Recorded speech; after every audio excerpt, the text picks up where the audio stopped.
Hi there, welcome to our channel Fleetech.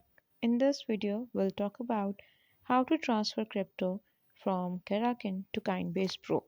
So for this, first of all, go to Kraken and log in with your account. Now click on transfer. From here, click on withdraw. Now you need to select the currency that you want to send. So click on it and select the currency.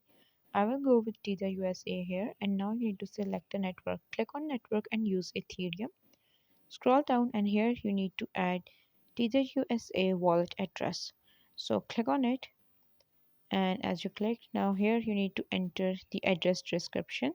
You can add Coinbase, and here you need to enter the withdraw address. So for this, go to Coinbase and click on send and receive. Now click on receive, and here you need to select Tether and then copy this address. Now go back to Kraken and here press Ctrl V so the address will be pasted and click on add withdraw. So now the network is selected. Here you need to enter the amount that you want to send and then click on withdraw amount. So this is it for today's video. I hope you like it. If you have any question, please comment down below and do subscribe to our channel. Thank you for watching. Bye.